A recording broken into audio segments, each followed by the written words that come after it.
a reputation that's made Beaumark a smashing success. Fully guaranteed by the Bay. Babies all over Canada are flipping over new improved Loves, because now Loves is more absorbent than ever before. The most comfortable Loves. Improved Loves doesn't leak as often as other leading disposables. That's because they're thicker now. The most comfortable Loves. So the bottom line is, your baby will flip over new improved Loves. Your baby's comfort begins with Loves. Loves.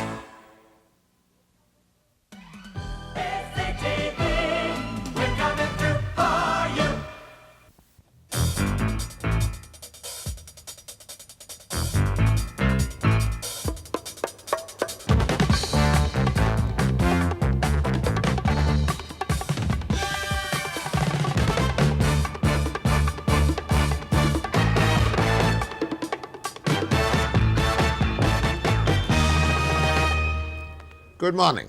The question I have this morning is a very simple one. Who do you believe about the state of our forest industry?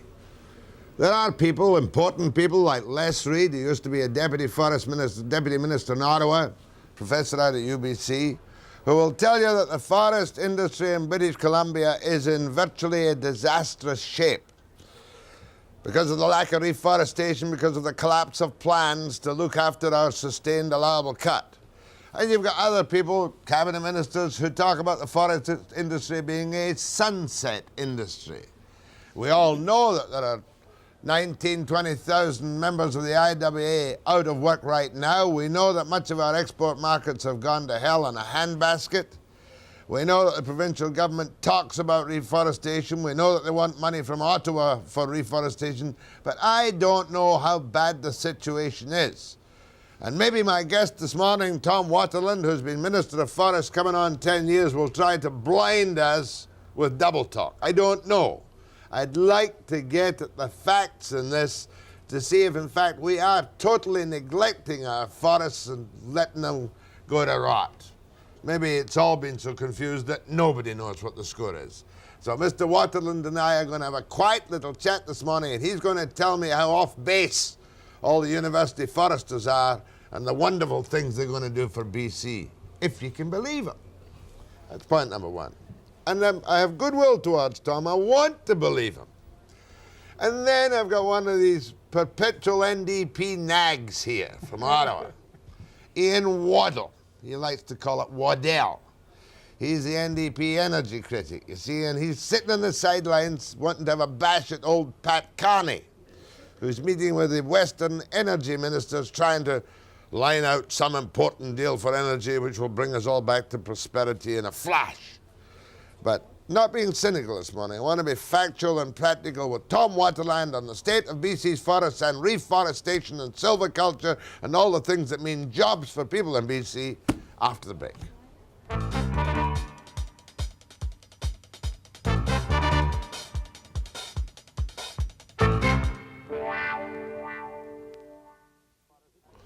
Tom Waterland doesn't have an easy job. He's a Minister of Forests, has been that for some 10 years, almost 10 years in British Columbia. Mr. Waterland, I'm not going to quote Les Reed to you. What? I'm going to quote your own recently retired Chief Forester of this province, Bill Young. In Vancouver on January 22nd, he said, a 1/3 reduction is possible in our forest cut, and it would be disastrous for BC because of, if forest management investments remain at the current level, utilization remains at the current level, and alienation maintains its historic trend. A 1/3 reduction in BC's cut is possible in the foreseeable future. Is that accurate? He was your own Chief Forester. But Jack, you miss out one very important word that Bill said. He said if forest management stays at the same level. And as you know, and as our statistics demonstrate, each year for the last 8 or 9 years, there has been an increase in the amount of funds and the amount of accomplishments in the forest. Also, he said if utilization standards stay at the same level, each and every year there are ways found of using additional species and different qualities of wood that haven't been used. But when he said this in January...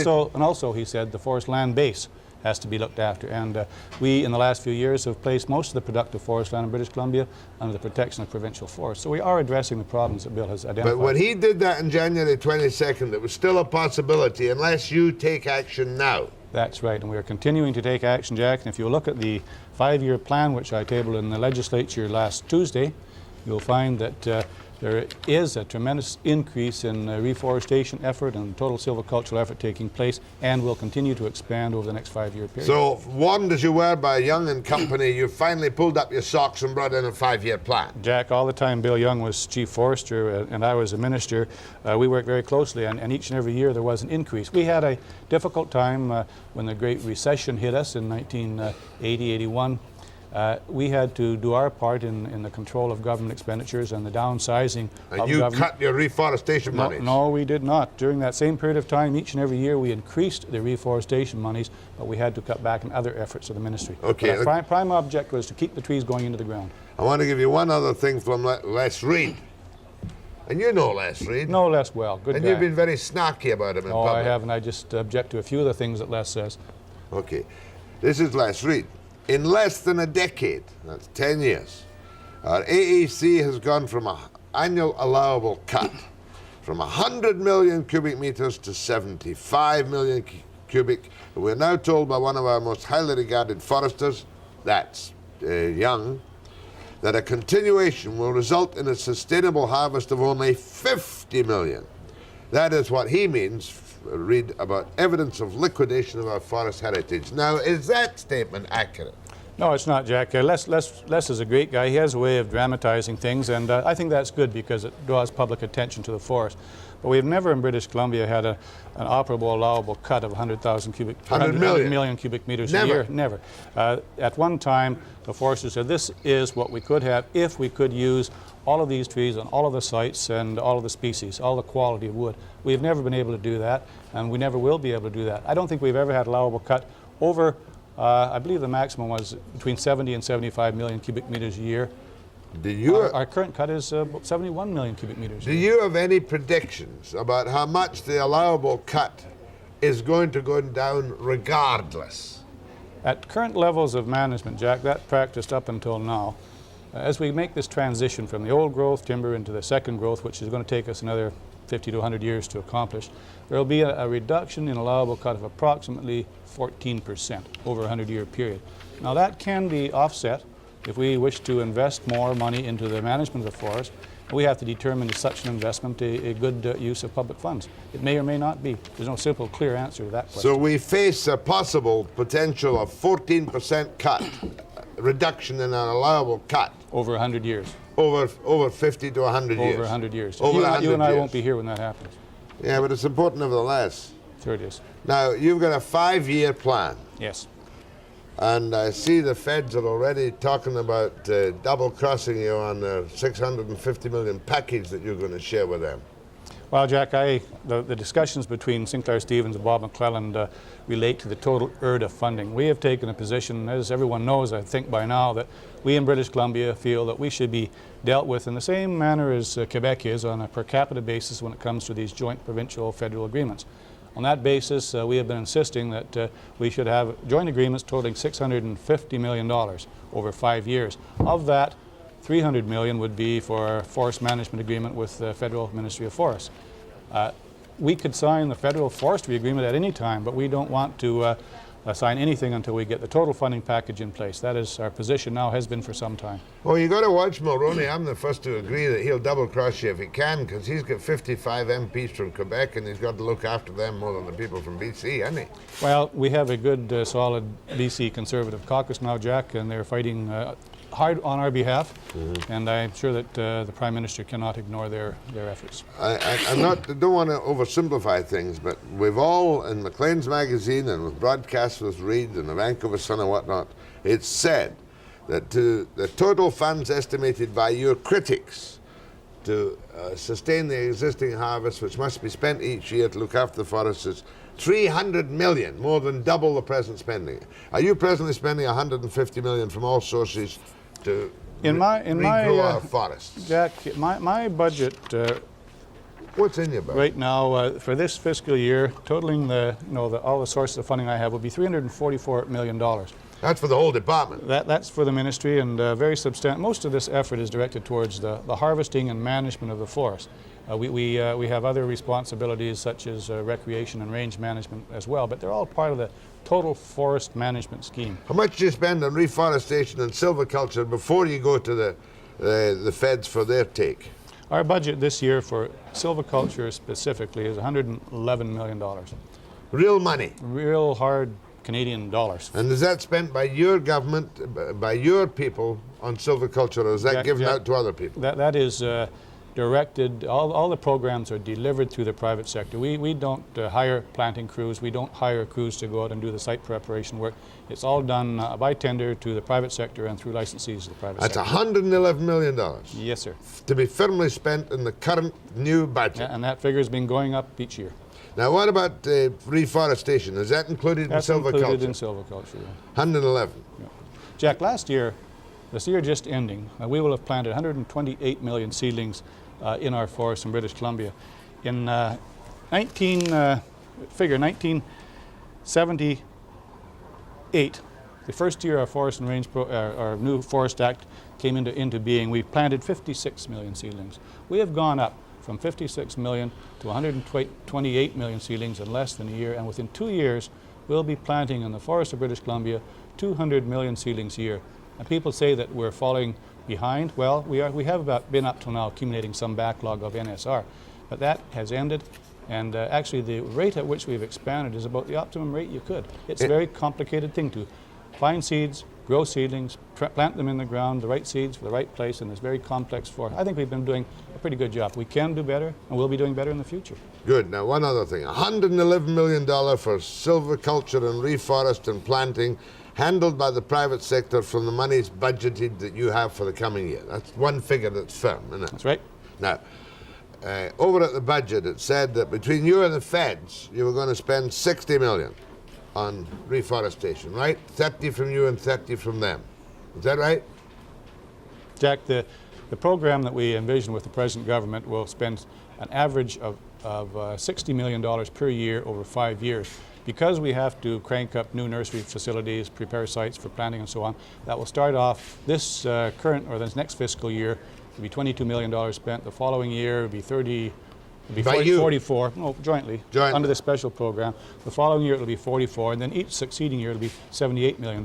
So we have to get the program into place, and then we'll carry on at 78 per year. I just want to get this quite right, quite clear. $111 million in your budget right now. Does that include your contribution towards the $22 million from the feds? Half of it, $11 million. No, the federal agreement is over and above that, Jack. Okay, so now it's $111 million add plus $22 million, yep. Half of which will come from the feds. I'm sure it will. Yep. So it's a total of $133 million this year to regenerate our forests. Got a figure after the break.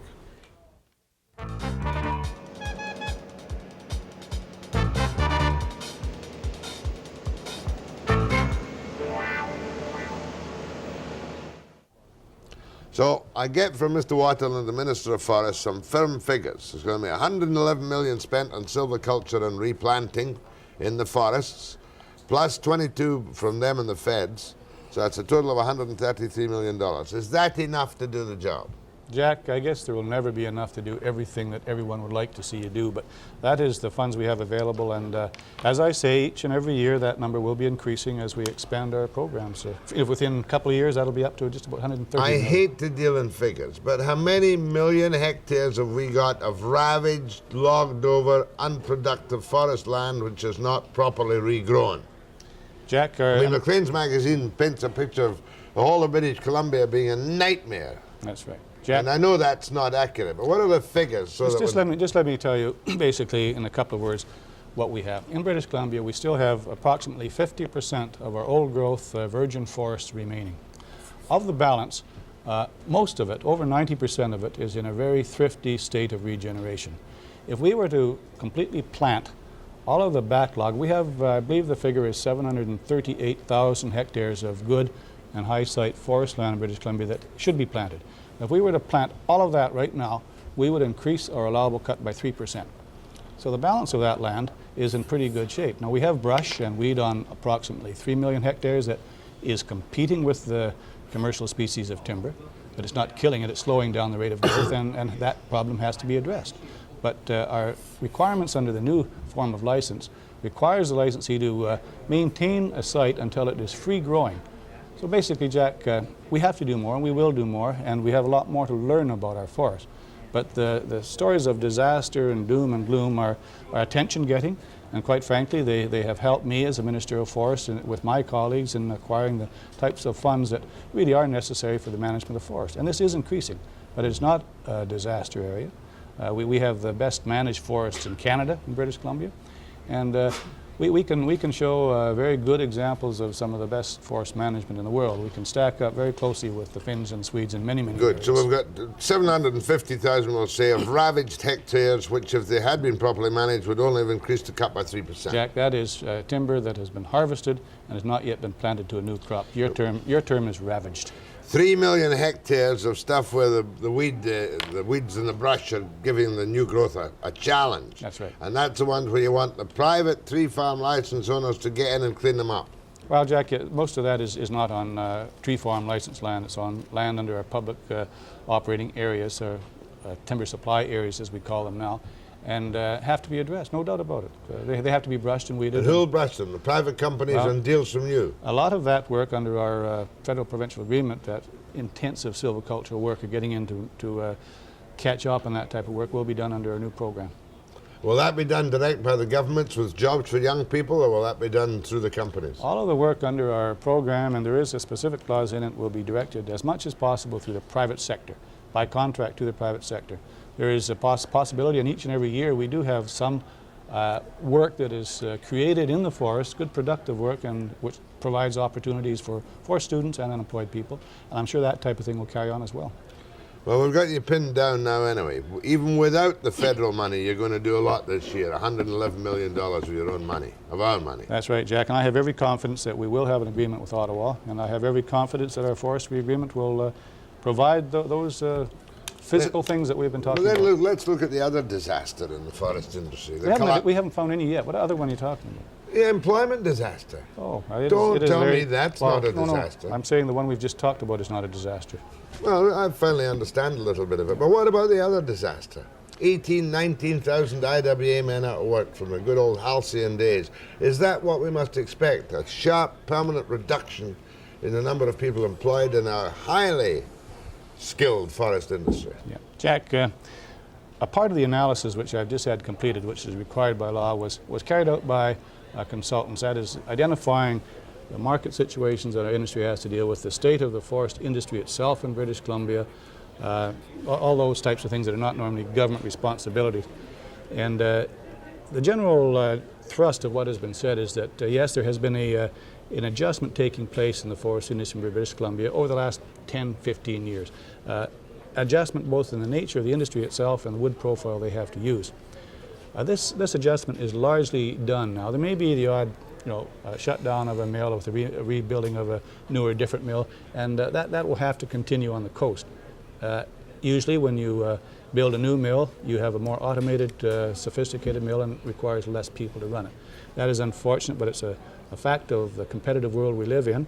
And what happens is that you do secure the employment for those who are remaining, and those others have to be involved in the forest in other ways. And I think that we should be directing their efforts into the forest management thing, just as our Vancouver Island mayors have been suggesting. Yeah, that's right. The guy was over from Cowichan. Yeah, great stuff. Graham Bruce. Yeah. Graham Bruce. But we must accept this declining level of employment due to the market problems and the high-tech sawmills which reduce the number of workers. Jack, how many jobs do you think have actually been wiped out? I can't give you a figure on that. I really can't. All I can say is that if we don't have the most competitive industry in the world, then we won't have anybody employed. So we have to remain competitive. We have to have modern, up-to-date plants producing specific products for specific markets, and that is one of the changes that has been taking place as well. Were you not kind of sad to see Sook Forest Products and Lamford Cedar battered into the ground by the banks at a time when they could make an operating dollar, and they were using, what was it, 90% of the lumber? Jack, I mean, they It have a is recovery rate of 93%. That's right. Any time a plant goes down, especially if it happens to be a more modern one, it's 300 jobs. It is a disaster, and it's very unfortunate for those people who are involved in it as employees and for the people who own the business. Souk Forest Products, I guess, got their debt load up too high, and they couldn't manage it. Now that plant still exists, and I would like to see it go back into production as it was, but that's a problem between the banks and the owners. Herschel Smith told me that $7 million would have saved it. They could have kept it running. Well, that's what Herschel said, yes, and he was saying that, assuming that there's going to be a write-off of some $30 million by the banks, and I guess they weren't prepared to do that. They're going to have to write it off anyway. Well, that plant is there. Somebody will take it up. It's not worth anything to anyone unless it's operating, and it is. I visited the plant with Herschel, and it was a pretty good plant. What I'm afraid of is that the Americans will move in at the brutal auction that comes and take away all that fancy equipment. No, that equipment is that plant totally. You know, you can't just take the equipment away and apply it somewhere else. Well, you'll be glad to see all this nonsense stopped at Mears Island and these trees logged, won't you? Jack, Mears Island is not a problem with forest management at all. It's a problem with Aboriginal land title claims, and that gets into someone else's ballpark, not mine. It's got to be in your ballpark. Now, we don't have any forestry problems. Those issues have been settled long ago. Should Mears Island be logged or not? Yes or no, Mr. Minister? Mears Island is a part of the forest resource that we have to deal with, and my ministry 70 years ago, the Ministry of Forest 70 years ago, granted the harvesting rights to companies, and those rights are still valid. And according to the Forest Act, yes, they have the right to harvest timber on Mears Island. Won't push you any further on that one, because we all know the line behind it are a couple of court hearings and the Aboriginal rights. Mind you, if the Indians get title to that land, we might as well pack up our tents and go back, go home, eh? Your comment, Jack, not mine. No comment from you on that? No. Eh? Can't squeeze No. Properly so. Your calls to Tom Waterland, Minister of Lands and Forests, after the break.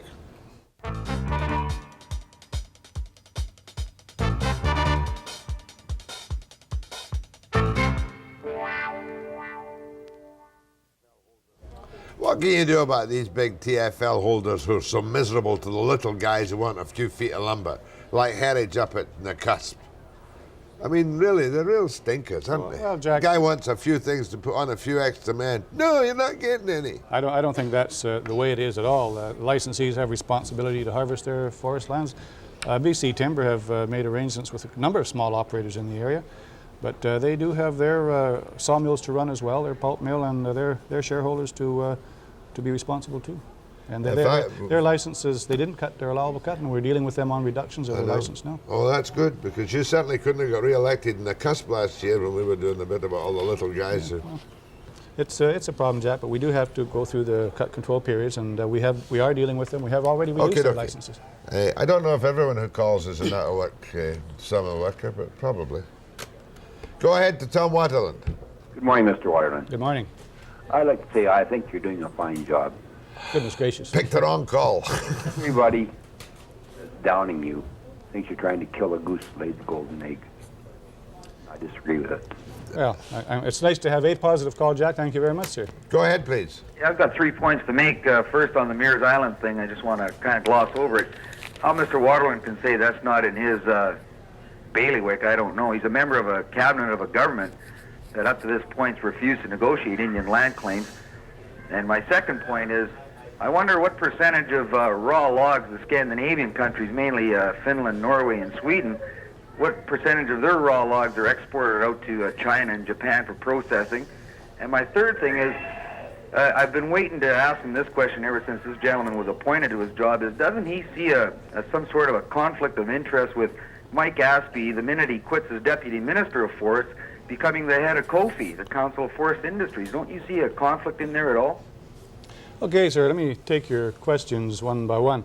Mears Island, I said, it's not an issue of forest management. The issue at Mears Island right now is one of Aboriginal land title claim, and that is not my responsibility.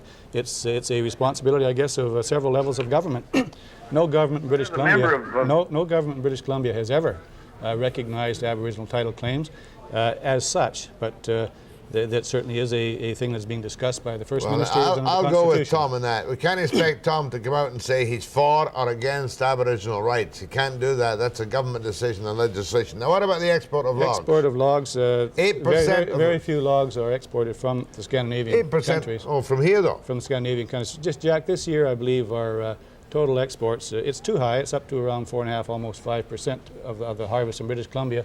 It's more like 8 to 10% of the coastal harvest. Good. And the criteria we've had in place for 50, 60 years is still those criteria by which log exports are approved.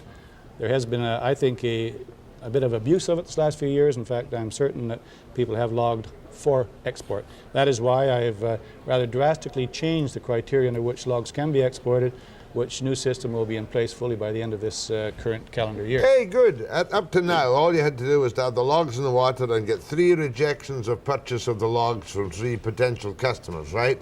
Then you put it through the committee. Yeah, the idea was to be assured that there was no need in British Columbia for them. However, do you think they've been going high, wide, and handsome and stretching the regulations a bit? I think in order to acquire cash flows, many companies claiming in order to survive they had to have that cash flow, they have been logging some for export. Well, it does give some jobs. It does, Jack, and if the exports get too high, it does affect employment here. But I had a study done, pardon me, a year and a half ago that demonstrated that it had very little effect on local jobs and had no effect on the log market because we're such a small player in that massive international log marketing system. Third point. You remember a while ago, Matkin worked for the government, and Whammo, he got his pension, and the next day he works for the Employers' Council. Now this caller is complaining about Apsey, who's your deputy minister, wasn't he? That's right. Goes to Kofi. That's right. He feels that's not quite cricket. How do you feel about it? I don't think this gentleman worried that Mike Apsey was a private consultant before he came to the ministry.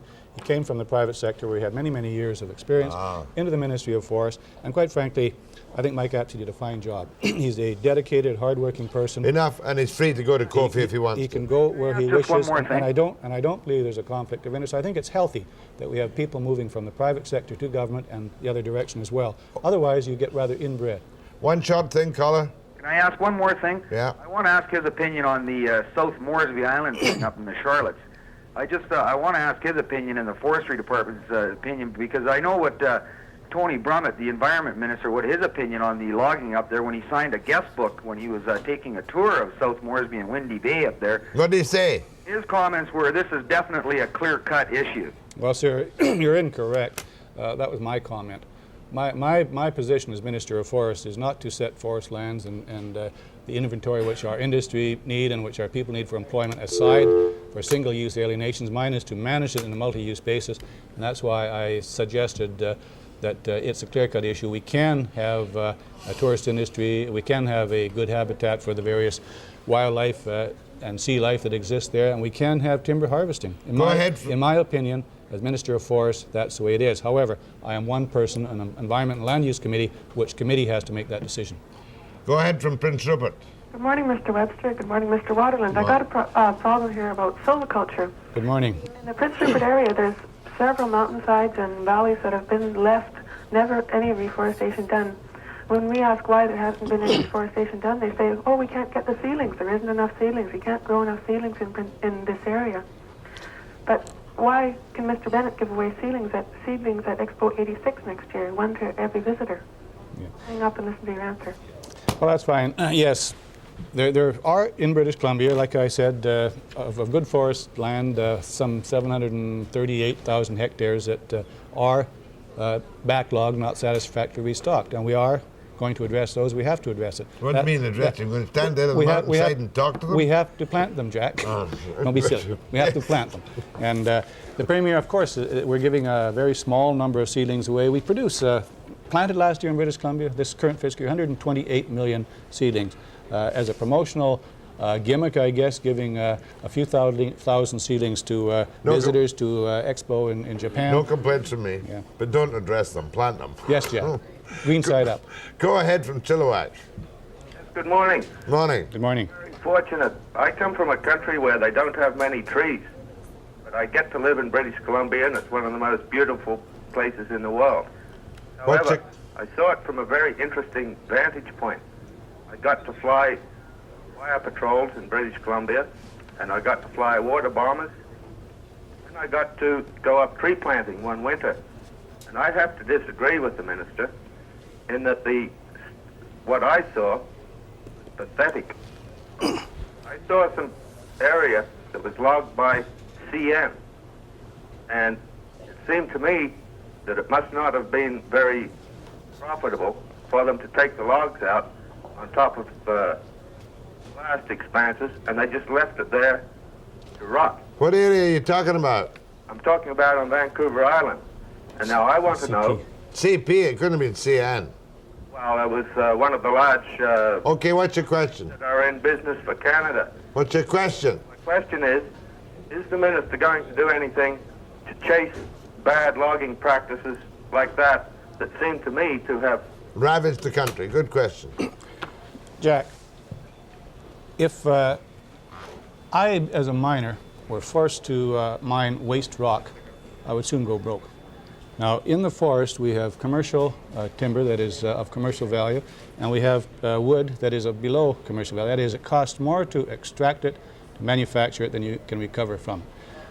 Many of the so-called logs that you see lying around on the forest were lying there on the forest floor before any harvesting was done. It's a normal process of trees dying, falling down, lying there, rotting, and new trees coming along. Utilization standards of necessity have to change as economic conditions change. When markets are high, you can sell everything you can produce. Yes, you can afford to take that lower quality wood out of the forest, manufacture it, and sell it.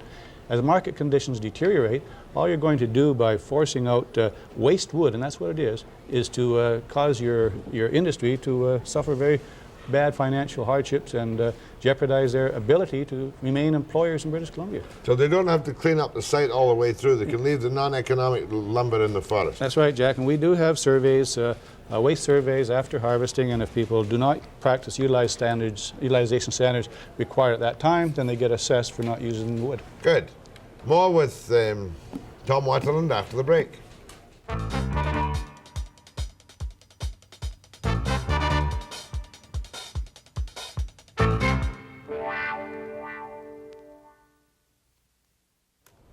Go ahead to Tom Waterland, Minister of Forests. Yeah, good morning, gentlemen. Good morning. That's you. I think where the last caller left off. He said he's a pilot and he did a lot of flying over BC and he's seen the same patches. Right. Right, so have I. And this brings me, I'd like to know where you got this figure of 90% regeneration from. I think that's wishful thinking on Mr. Waterman's part. Secondly, he said 3 million hectares of weed-choked land right. being looked after by the private sector. What this means to me is that Uncle Bill and a couple of the boys are going to give some of their friends some of the taxpayers' money. So we're going to get a second-rate job at an extremely high price. I'm very skeptical when I hear Mr. Bennett say anything about letting the private sector handle things. Okay, what do you say to that, Bill? Well, Tom? I don't know what the gentleman is talking about when he says 90% regen, and I really don't understand what he's saying about the balance of his statement either, Jack. Well, what he's saying about the statement is that he obviously distrusts the private sector, and I don't. No, come on, but you're twisting it around. What I mean that's is, what you how said, can you sir. say you've got 90% regeneration, first of all? I didn't say that. Telling me you've got 3 million hectares that are weed-choked because nobody's looking after them. How about getting some of these union men that are out of a job? Why not let them get off of their unemployment checks for a while and pay them a meager salary and let them clean it up?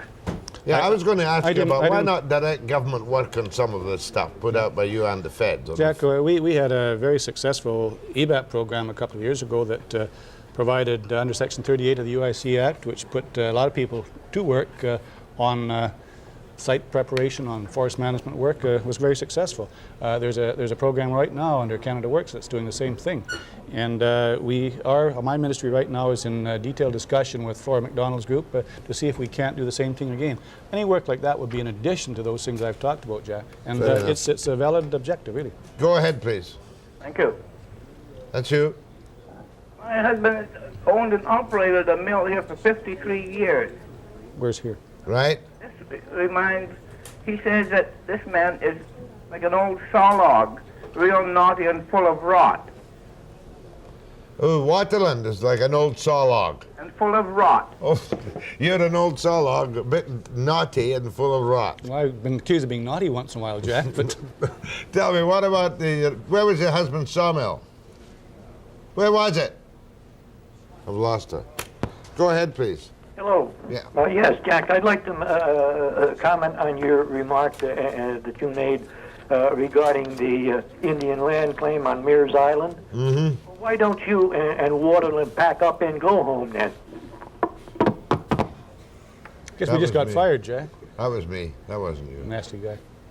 You're not allowed to be practical or to be forthright about any sensitive issues in this province, or you're an enemy of the whole world, and it burns my back. Go ahead, please. Yeah, I got a few comments. The problem with reforestation is that the government ran out of the trees, the saplings, to plant, because the companies used to run them, and then the government took over. Another thing about reforestation is the process of slash burning. I was in the woods slash burning, and there's already trees growing, and then we turn around and burn them, and they say that's reforestation.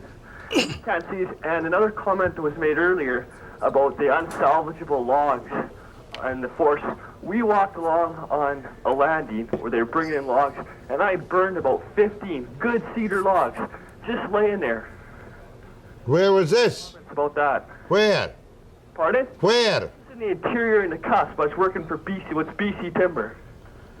Well, we had something about that before. Well, Jack, first of all, the gentleman says the private sector used to produce the seedlings. Government has always produced the seedlings in British Columbia up until a few years ago. When we reached the level of 100 million seedlings production annually, then the balance of it is and will be produced by the private sector. So I don't know. I think he's been misinformed as to who produces. What about this the seedlings. business about bundling good logs, which sometimes happens? Is that I guess, Jack, it happens from time to time, and whenever it does, I ask people to give me specifics on it, and we can correct it. Any good merchantable log that is burned should not be burned. It's a sin, and should not be allowed to happen. And we do have measures that we can take when that happens. Go ahead, please. Hello? Yep. Yeah, what about these bugs that are eating our forests? I hear it's an epidemic. Insects are apparently one of the great handicaps we have. Jack, we have an awful large area of primarily our pine and spruce stands in the interior that are under severe attack by bark beetles. It's a difficult problem to deal with because really all you can do is hope to get ahead of it in your harvesting programs to slow down the spread of the bugs. There are some pheromones that can be used to attract them into traps now, but we are doing what we can. We will, in our new program, we'll be devoting about $10 million a year to access roads so that we can get ahead of these bugs. Really, the overall solution, I think, lies with rather unique weather conditions that will cause Mother Nature to reduce this epidemic proportion down. There's always the bugs there, but when the trees reach a certain age class and the bugs then like them better, and they generally develop into an epidemic situation. Go ahead, It's please. very serious. Go ahead, please. Mr. Monroe, I just want to paint a real sad short picture here of the reforestation in this province. Pathetic is brought up several times. You could talk to anybody who's flown over this province over a period of years and logged in the forest. It's pathetic. I mean, the stats coming out of the 70s when I first started were the Americans in Washington, Oregon, Northern California were transplanting about 12%, where BC was in around 6%. But it's bad. I mean, we have...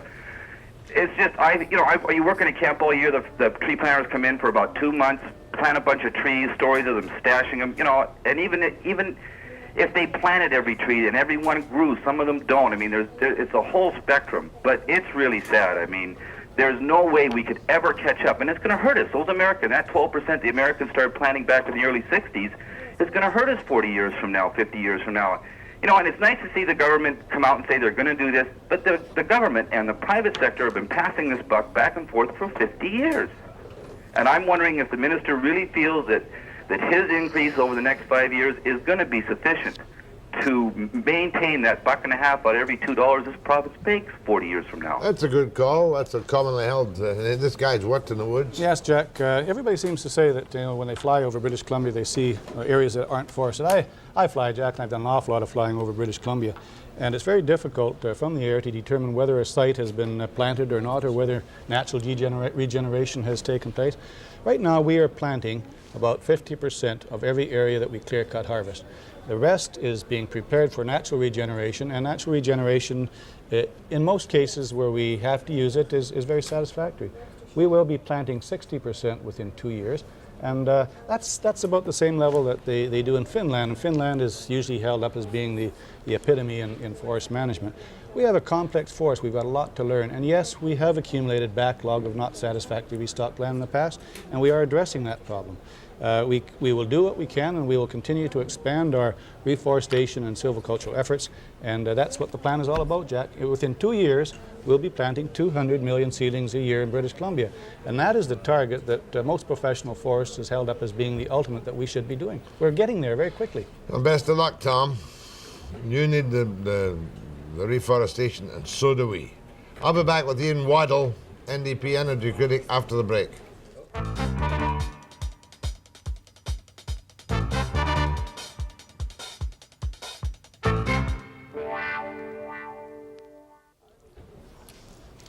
How do you interview an NDP MP about energy and make it interesting? Well, I noticed you introduced me as a persistent nag, you know. Well, you are. I don't apologize for that. I have to...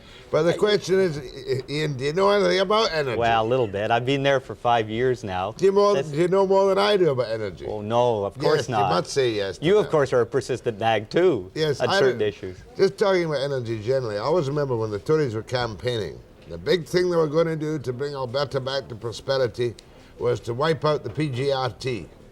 Well, what does that mean? Well, let me try and explain. Petroleum gas and resource Petroleum tax. gas revenue tax. The federal government gets $2.5 billion in the tax. Mostly from? From the oil companies, from the oil that comes out of the ground. And of course, they get it from the consumer pays. You and I pay for all this stuff because we buy it at the pump or we heat our houses with it. So what was happening, however, was that the industry was being taxed and the federal government was getting $2.5 billion. Now, Mulroney gave a speech, called it the Red Barn speech, because it was given in this red barn in Alberta during the election campaign, and he said, we're going to give that up, we're going to help Alberta. Now, Peter Lougheed, the Premier of Alberta, is a smart fella. He said, I'm going to make Mulroney stick to that. When Mulroney got in office as Prime Minister, he realized that if he was going to cut his deficit, he can't very well give away $2.5 billion. So that's one of the impasses in the deal between the producing provinces. You mean Mulroney has not kept his campaign promise and has not removed this crippling, heavy PGRT tax from the oil companies in Western Canada? Well, when he got into power, his civil servants told him, that's where you get your money. I'll give you dollars to do that so he doesn't cut a damn thing. Well, we'll see. He's just the same as the rest of them. Yeah. What's happening, Jack, is that every 5 years, the provinces and the federal government, the producing provinces, get together and they cut up, if you can visualize it, it's a pie. It's worth about $22 billion. And they divide it between Alberta and a little bit to BC and Saskatchewan, the federal government and the oil companies. And what they've proposed to do is they say we're going to deregulate oil. We're going to go to a world price. That's the big thing. Is that what Pat Carney, God bless her, is doing today with the energy ministers in Vancouver? Right. She described the negotiations when she was in the Energy Committee of the House of Commons last week, and I was asking her some questions. She said they were hot and heavy, the negotiations. Whatever she meant by that, she means that I guess they're going at it and they're trying to decide how to do this pie. Hot and heavy is a perfectly normal way to describe a heated argument. Hot and heavy. Well, other things can be described as hot and heavy, and they're not necessarily. Are you making some insulting remark about Pat Carney? No, certainly not. Apologize at once. I've got great respect. She might come and knock me about or something here. We, of course, as a socialist, of course, you don't complain about any of these taxes. You'd put on more taxes. No way. You want to milk the corporate bums. No. Look, I think the Canadian, I think I'm the only voice of the consumer in this thing.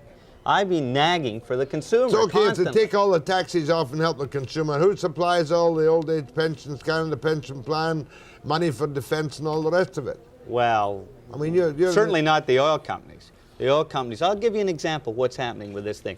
If we go to world price, as we're going to on May the 1st, there are two kinds of oil in Canada. There's the old oil that was discovered before 1974 rather, and there is new oil that was discovered after 1974. Old oil is priced about $6 to $8 below world price.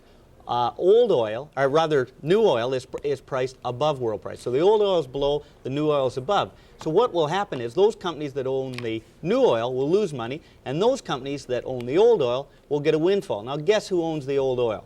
I'll give you three guesses. Esso. Imperial, Gulf, Shell, all the big American companies own all that old oil, and they're going to get about $200 to $300 million windfall. I'd tax that.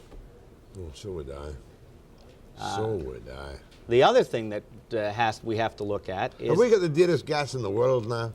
Well, we'll look at, you drive down to Bellingham and you see what it's costing there. You go to Los Angeles, it's about $1 a gallon American, which makes it about, well, that's about 10 cents a liter higher than ours, lower than ours.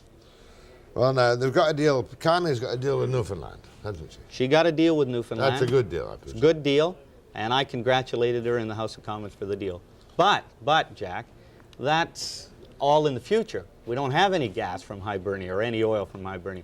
But this deal that's cooking up this week will affect all of us at the gas pump. Is the biggest energy phony at the moment, there are two energy phonies in BC, the LNG plant up at Kitimat or whatever, because there are no contracts and nothing, and the Vancouver Island gas pipeline, which I think is a total phony. Well, that's, you had one of the provincial cabinet ministers on here, Mr. Waterland, a few minutes ago. He's looking for money from the federal government. For forestry? Sure, and I have no objection to the federal government. I think they want $650 million. Premier Bennett even asked us to help them out. No, they want half of it. They want 325 of a $650 million package. Yeah, they want a package. Yeah. And I don't have any objection to that package. I think BC should get its fair share. But, you know, we, meaning the federal group, gave them money before for education. They put it in the highways. Give them other money, and they put it in the Northeast coal. If we give them money for forestry, they're liable to put it into this gas pipeline to Vancouver Island, which I think is uneconomic. I've lost interest in energy. What are we talking about? No. Well, there's one other thing. It affects everybody. I'll give you an example. I know, but nobody's going to do anything in this country about anything at any time now in the future. Why not? You know Mulroney's a phony. You know he's not going to cut anything. He's going to just operate on polls and buy his way into permanent power. Yes, but he's got to operate. And you would do the same if you were in power. Well, I don't know about that, but he's got to operate in terms of public pressure. And there's a lot of pressure. You remember Joe Clark, when he put up the price of gas 18 cents a gallon, and he got defeated on that. Because he was honest. Well, I don't know. He was honest and forthright, and put it in the budget what they were going to do, 18 cents a gallon on gas. And Trudeau came out in the campaign and said they would never do it, and they weren't in more than 5 minutes when they put on the 18 cents in gas. Well, average Canadian like myself is extraordinarily cynical about the whole process and thinks really that there's nobody running this country at all, provincially, federally, or any other way. Well, I'm just telling you that we've got to put the pressure on. Look at that weekend economic summit. Did you ever hear such a bunch of pap and garbage in your life? It's all talk. And oh, yes, consensus, you know. And what's his name, Mulroney, says, I could go and write an act now and present it to you, but that's not the way I want to do it. I want a consultation. We need some leadership. We need somebody to go and write the acts and put them in the House and pass them, don't we? Right. We're dealing with an act in the House right now, today. Well, postponed till tomorrow. I have to go back to Ottawa for it. In which the first act of Pat Carney's energy regime, or when she's energy minister, she's cutting off the $500 grant you get to insulate your house, or the $800 you can get to change your furnace from oil. Now, it seems to me there was a program, it had some faults, but there was a program that was helping your average consumer out there. They are conservatives. They are pledged to cut things. I don't think they will, but they're pledged to cut things. Are they any good? Well, I think it's mixed so far. I think we're waiting for the budget. Is the NDP any good? I good? think we become the effective opposition in the House. After the break.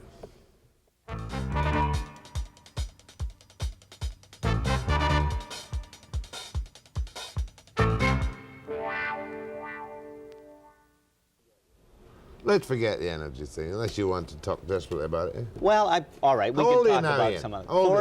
42. 42, remember? single. It's a long time, eh? I used to come on your program when I was a young lawyer. Wee boy, single. Yeah. Is your old mother okay? She's watching this program, what's her name I'm sure. again? Isabel. Isa. Good, all the best to you, Isa. What do you make now as an MP? Make about 53,000 plus expense account. Money for old rope. Eh? Money for old rope. rope. I work hard at it. Drive a Mercedes SL 240? No, I drive a 1964 Valiant. Trying to look poorer than you really are. No, it's a classic red convertible. What are you talking about? You live at home here with your mother? No, I have my own place in my riding. And what about Ottawa? What do you got in Ottawa? I live in a nice house in Ottawa. How much do you pay rent in Ottawa? $300 a month. Share it. You share Four it? of us. Four. Who are the other three three? MPs. Simon DeYoung's an MP from Regina, and all NDPers. Yeah, all NDPers. We have a house. We rent. And We're you- never there. We're you back have and forth. You have a car in Ottawa? Car in Ottawa. And as many trips as you want back and forward? Yeah. On yeah, duty? Every yeah. weekend? You can come back every You weekend. don't come back Well, every no, I weekend. come back every 2 weekends, and I have an open house every 3 weeks. What do your constituents complain about? Oh, they're unemployed. That's the big thing. I had an open house this weekend, and it's sad. You know, I had 2 Portuguese laborers come in. They've been out of work for 16 months. You know, they're looking, can they get on with the railway? They wanted to get me to help them get on with the railway. That's a real problem. It's almost impossible to find people jobs just now. It's tough. Isn't it tough? And they come in, the other thing too is they come in with this bad backs, you know. WCB cases. Yeah, and it's not so, or you have a federal pension, and a lot of them have, but a lot of them are kind of worn out, you know. They're about 61, 62, and they're sort of worn out and they'd like a pension to keep them going. They don't really qualify in all the technical details, but they would like, they need a bit of help. We need some early retirement stuff. I need a bit of help too. Take a break and put up the phones. How about?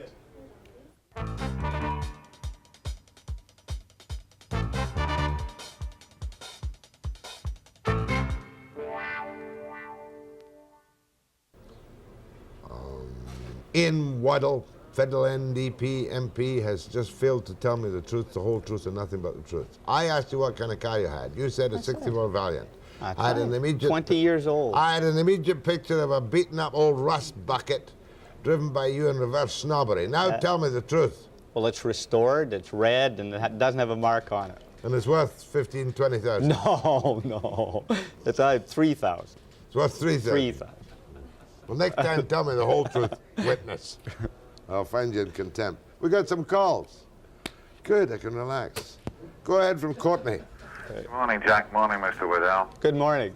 I'd like to talk about the natural gas pipeline. Just a minute, I know you. That's right, you do. Who is it? How's Mr. Katia? Who is it? Oh, Keith Halleck. It's a contender Mob Sudan and Mob Sudan. It's a guy from Kitimat. No, it's not. He's from Courtney. I'm from Courtney. That's all right. Go ahead while he's thinking. Maybe you could ask me about the From pipeline. spec days. Now you'll know. From which days? Spec days. Oh yeah, I remember. It's regarding the pipeline. The deal's the deal's get out of Jock Webster. That's right. Abu Kalam Katia. That's the one.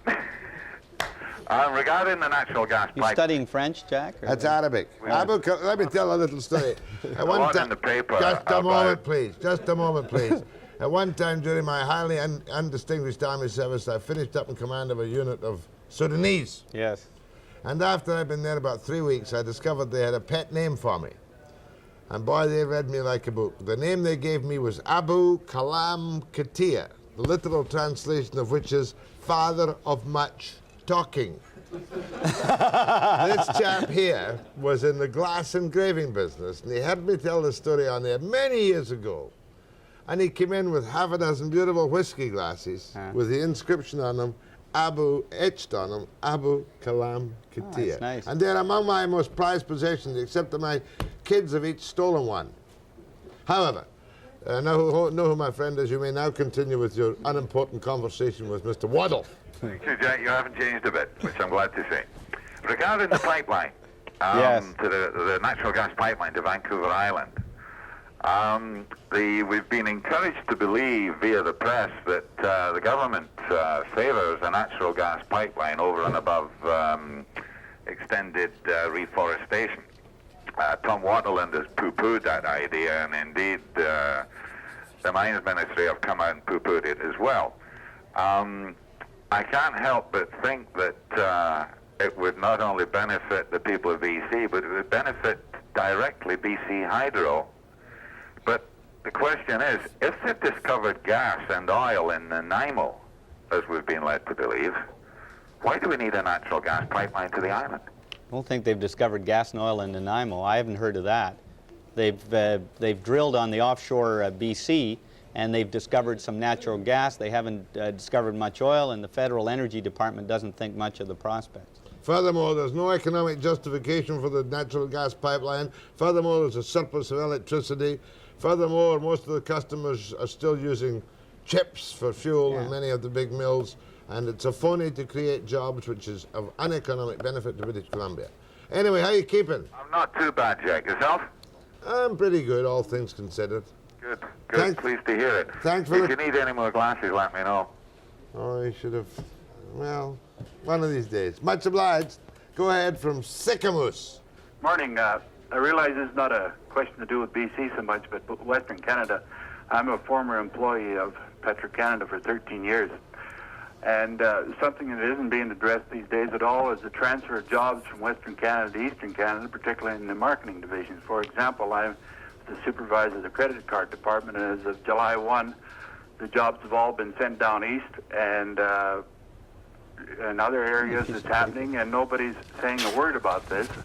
I think it's unfair. We had a good operation in Western Canada, but they're all going east. Nothing's coming west. Okay, just a minute. You were a supervisor of credit cards for Petro-Canada. That's correct. Where were you based, in Alberta? Calgary.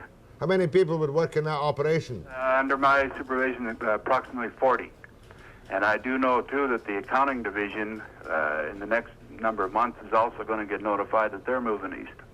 Well, that's an interesting point. Now, what about you? Are you going east with it? No, sir. I left Petro-Canada 3 years ago to move to BC to run a campground, but I still keep close in touch with these people, and as of last Tuesday, they were to make the kids that are working there now are to make up their minds whether they're going to accept a transfer east or take another job in the west. That's a good question for you in the House of Commons. That's a good point. We're having Bill Hopper, the president of Petro-Canada, come before the Energy Committee. And I'm going to put this question directly to him. I think it is a good point. There's some practices. I'm a fan of Petro-Canada. I know you are. But it doesn't mean we can't be constructively critical of it. This is an interesting problem. There's some other problems in Western Canada where they're moving in on the co-ops and taking away some of their business in Saskatchewan. And there's some problems in Quebec where they're undercutting some local small gas stations. Tell you what I want to know about the Petrofina deal. I want to know what the Swiss corporation was. They got $1 million finder's fee. Maurice Strong in it. Now, is that a proper thing to have been done in that? I want to see more about this $1 million, American I think it was, to the Swiss corporation for a finder's fee. And there's been very little in the press about that. Well, Jack, I raised this in 1981 in the House. I called it Lotto Fina at the time. People sort of laughed, you know. They said, what's that social democrat doing criticizing the takeover of Petrofina? But I was very suspicious about the deal. I thought it was too much. I thought there were some parties that were getting money in there that we wanted to look at. And we've been fighting this silence on the deal, and we can't get the information. Trudeau wouldn't give it out. Then Mulroney said he would give it out. When he got into power, he wouldn't give it out. The Auditor General, who's doing a great job in fighting the government in court to try and get this information, that story isn't finished yet. We're going to get that out. Thanks for your call from Sycamoose. One more thing. Right. The comment you're going to get from Mr. Hopper is the comment they gave CFCN last week. It's called reorganization. That's the only word they're saying about moving jobs. And secondly, why are we still having a gas tax to pay for Petrofina? When is that going to end? Isn't Petrofina and BP paid for by now? Yes, it is. You're talking about the Canadian ownership charge, right, which is on, and it should come off. Yes. It's a charge, and that's one thing I'm looking at for this new oil deal, that they'll take that charge off. There's another charge called the Petroleum Compensation Charge. This is there's about $1.4 billion owing on that. The government's in deficit, and the government's looking to get that money. I'm afraid they're going to try and take it out of the height of the consumer. When we move to world prices or deregulation of gas, gasoline should come down in price for a little while, but I've got a feeling the government's going to throw that on, and so in fact when it's supposed to come down, it'll go up maybe a cent or two a liter. Are you glad you left Petro-Canada and went into the campground business? I'm glad I left Petro-Canada. I wish the economy, I got into business at the wrong time. The economy hasn't been too good, but I'm not disappointed about leaving Petro-Canada because the atmosphere there is awful. People just feel very insecure. And point blank, there's not a whole lot of leadership in the corporation anymore. Everybody's going their own direction, and it's not a happy place to work. Thank you. Go ahead. Can I just comment? Petro-Canada's had some problems because they didn't know what the government was going to do with them. Were they going to sell them off? Were they going to privatize them? It looks like there's going to be a steady period. They made $250 million profit. And they have opened up the East Coast. They've done some good things there in exploration and so on. So I think there may be some changes coming in petrochemicals Go ahead, for the please. better. Good morning, Ian. I've got two questions. I've got one. It's a pretty broadly based thing, but I'm just interested in it. And then I've got the second point. But it's what percentage of the Canadian petroleum industry, the whole ball of wax, what percentage of it is Canadian owned and operated, you know, without the multinationals and everything in there? What percentage do we actually control of our own resources? I think, and these are just ballpark figures, I think we've gone up from owning about 28% to about 38 to 40%. So we're still, you know, the large companies are still American owned, and they're going to get, we've got a new merger between Chevron and Gulf, which will make it even bigger than Imperial Oil. So we're still, by and large, got controlled by multinational oil companies in the industry, which is no other country in the world would permit that, but we do. Yeah, right. And now my second point is that Shamrock Summit there a week and a half ago, I'm a little worried. I heard Mulroney, I don't know if it was the day after or maybe it was a couple days ago during this economic conference he had. Now, he's talking about Canadian involvement as far as the research of Reagan's SDI, his Star Wars theory, and I don't know that, I'm getting really worried about Mulroney and his whole gang over there getting linked up with the Americans as closely as we are. I mean, with the economy and that, I can see them trying. I know it's a false dream, it's an illusion that there's going to be massive inflows of capital to reinvest into our economy and get us going, but getting involved with that FDI, I'd like to see a lot. I see the Liberals are finally coming along to the NDP way of thinking on this thing, but I think it's a dangerous thing he's talking about when he's talking about getting a little piece of this $600 million investment into research and development and getting high-tech jobs into Canada. I'd like to see a lot more vocal discussion of that going on and really hammering those guys on Well, he said yesterday or the other day that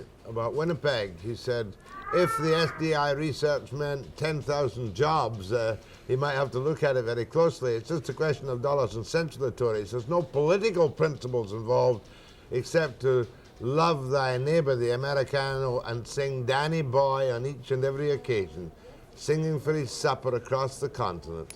I think it's pretty pathetic that that Canada's finally been relegated into this thing. I know people used to think that we were nothing more than a 51st state, but Mulroney's going out of his way to prove them correct. Okay, bye, much obliged. After the break.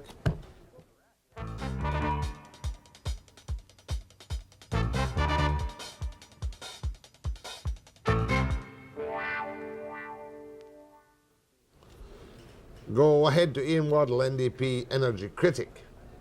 Mr. Waddell? Yeah. Yeah, I would like to ask him about the future of the NDP as he sees it, considering that, given the so far abysmal ignorance of the Canadian electorate and its desire to choose its leaders on the shape of the chin and its twinkle in the eye.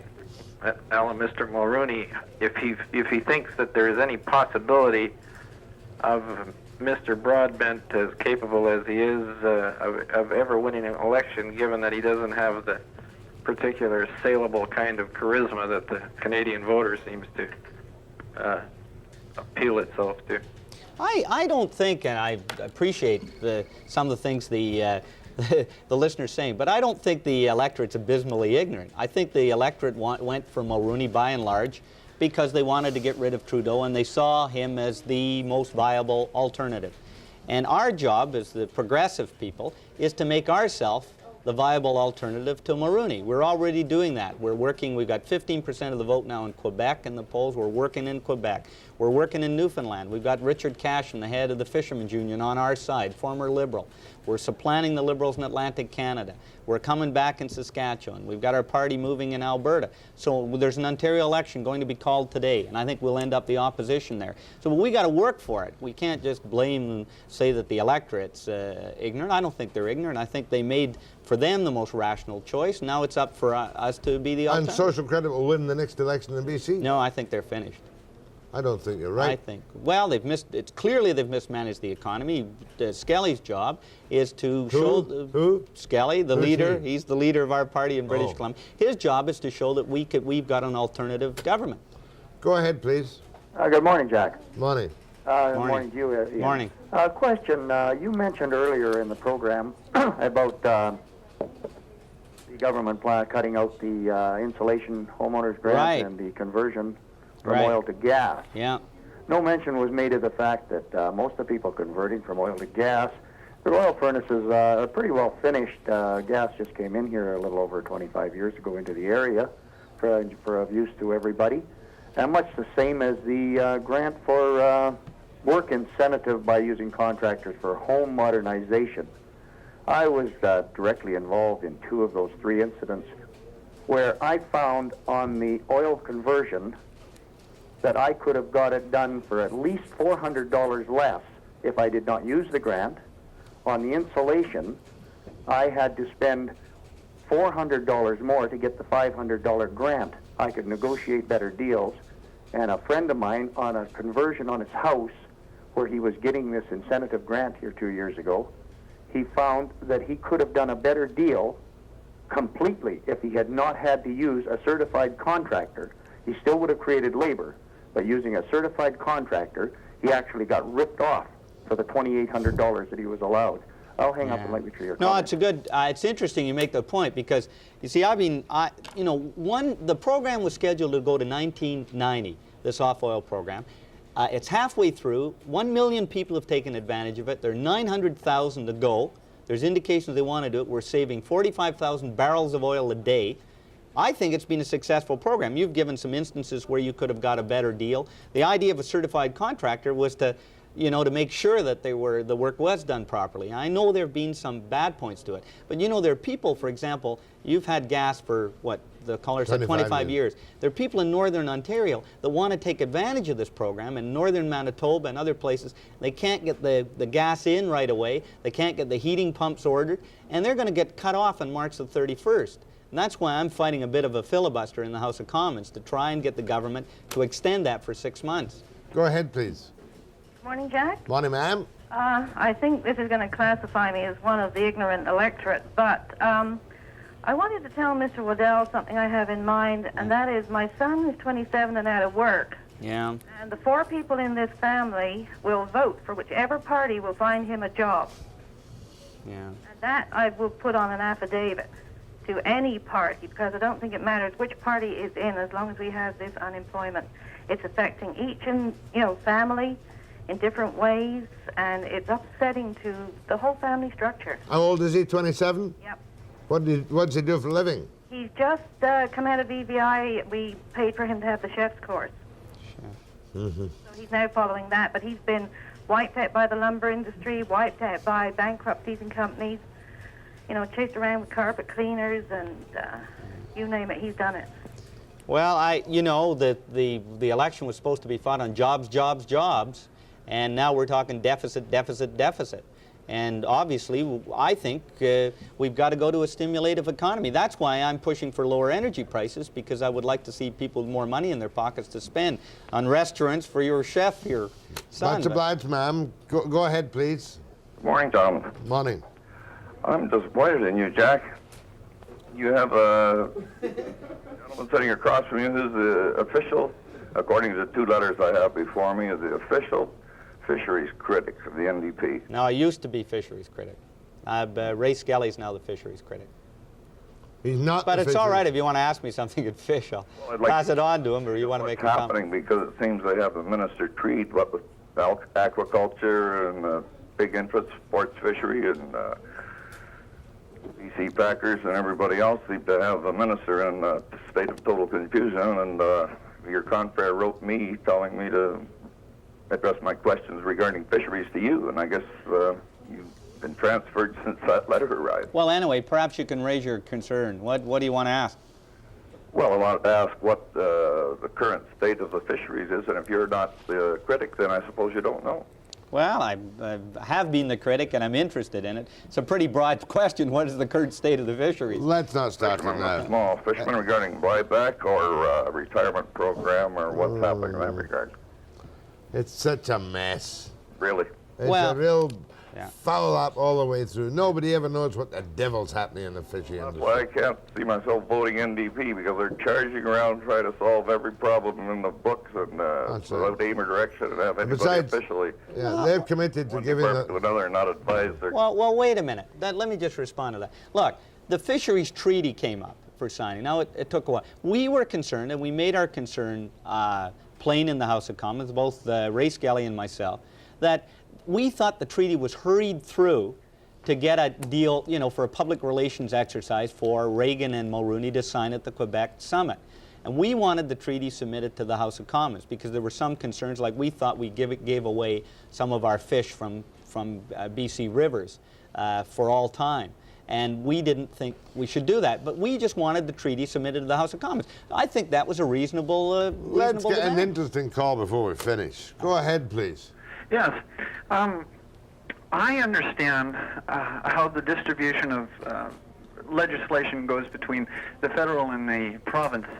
But the thing that I'm confused about is how can the province take money that is earmarked for education and spend it elsewhere? Well, there's an answer to that. The answer is that there's a program called the Established Programs Fund.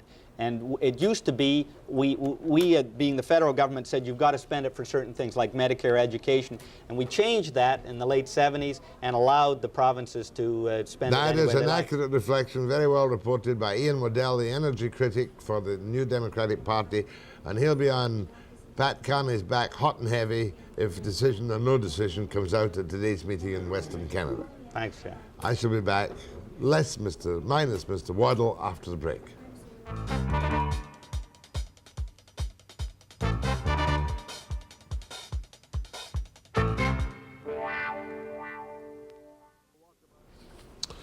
I'm supposed to do a walkabout at Expo 86 today, but the weather out here is miserable. If it's half decent, I'll do it. Tomorrow, Fred House, president of, that's for tomorrow, of the Louis Riel Métis Association of British Columbia, 9 a.m. precisely.